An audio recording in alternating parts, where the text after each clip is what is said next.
Of course, to deal with something and to help people with a problem, you have to know what the truth of that problem is.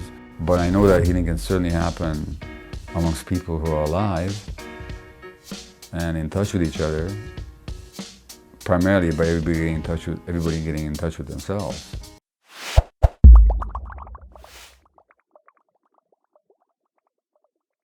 What is the truth of addiction? What is the truth of mental health or mental illness? And of course, to deal with something and to help people with a problem, you have to know what the truth of that problem is. But I just find the truth in itself a value. And I would say that my own personal development has all been that search for truth. And of course, I've taken all kinds of detours and blind alleys have popped up and so on, but I really have been committed to truth. I can say that now with some satisfaction. Far from having attained it, I'm not saying I've got there, I'm just saying that that's been a motivative force behind both my personal work and my professional work. And I just find that intensely vital, in a sense that it really is life-affirming and life-giving, and it releases all kinds of energies that I appreciate. Addiction is very much a modern phenomenon, and it has to do with dislocation. So when people are dislocated from their connection to themselves, from their connection to tribe, to culture, to clan, to society, from their land, from their home, that's when addictions happen. So there's been drinking in Western society for a long time, thousands of years as a matter of fact. I mean, drinking was known to the ancient Greeks, and there was cults around drinking even. The Dionysian cults involved a lot of drinking.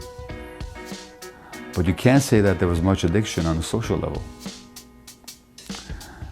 because you can drink and get drunk without being an alcoholic. And people would even use alcohol for spiritual purposes.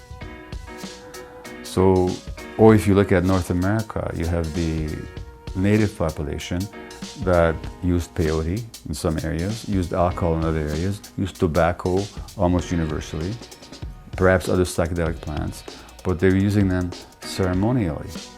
Now the ceremonial use of a substance is the direct opposite of its addictive use, because addictive use is all about seeking oblivion, seeking separation, seeking hiding from reality. Ceremonial use is about connection, about gaining more access to what's real and what's greater than the self. Now with contact or colonization, there's a tremendous and traumatic and rapid dislocation of the native population. They're dislocated from the land, literally. Not just dislocated once, but serially dislocated. Native Indians, Aboriginal people in North America, and I work with them a lot because of my work with addictions and illness, they talk about healing the ancestors, ceremonially. When we heal ourselves, we're healing the whole generations, going backwards. I appreciate that thought. I don't really have a way of making sense of it in terms of my own way of thinking.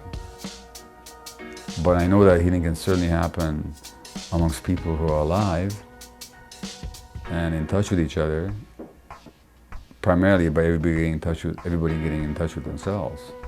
And that's what healing is. And then the word for healing itself comes from the Anglo-Saxon word wholeness, for whole. So healing is wholeness. And that means integrating all the parts of yourself and not having it just what R.D. Laing called the divided self, so that we're actually whole, which we are, but we don't recognize it.